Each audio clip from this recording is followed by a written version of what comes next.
কোনো প্রতিষ্ঠান যদি দাম নির্ধারণ করে দেয়, অলরেডি তোমাদের জানানো হয়েছে, আমরা শুধু বাণিজ্য মন্ত্রণালয় থেকে দুটো পণ্য 5 তারিখে এই বিস্ফোরণের কিন্তু একটি অংশ, আমি বলবো যে দ্রব্যমূল্য একটি বড় একটি কারণ।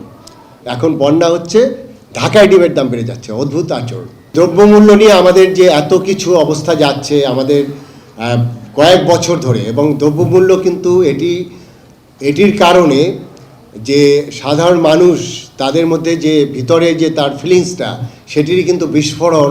এটি কিন্তু 5 তারিখে এই বিস্ফোরণের কিন্তু একটি অংশ, আমি বলবো যে দ্রব্যমূল্য একটি বড় একটি কারণ। আমি আগে যখন একটি সরকারের অধীনে কাজ করেছি, আমরা কাজগুলো কিন্তু একইভাবে এখনও করছি। ওই সময় অনেক কিছু বলা যায়নি। আমি এমনও বলেছি যে আমরা যেখানে হাত দিচ্ছি সেখানে অনিয়ম পাচ্ছি। এই কথাটা এখন যত সহজে বলতে পারি, ঠিক ওই সময় কিন্তু এত সহজে বলা যায়নি। বাস্তবতা, যারা এই কতিপয় 4 জন 5 জন বা 10 জন যারা এই বাজার সিন্ডিকেট করে বাজারকে এরকম অস্থির করে দেয়, সেই অস্থিরতা কি?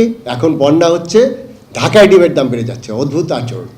এখন বন্যা হচ্ছে, চট্টগ্রামের পেঁয়াজ যেটি ইম্পোর্টেড পেঁয়াজ, সেটির তো দাম বাড়ার কোনো কারণ নেই, তারা বাড়িয়ে দিচ্ছে। এই কারণেই যে জিনিসগুলো তোমাদের বুঝতে হবে, ডাইনামিক্সগুলো কী, সেটা কি? আমরা ভোক্তা অধিকার সংরক্ষণ অধিদপ্তর থেকে কোনো দাম নির্ধারণ করে দিই না।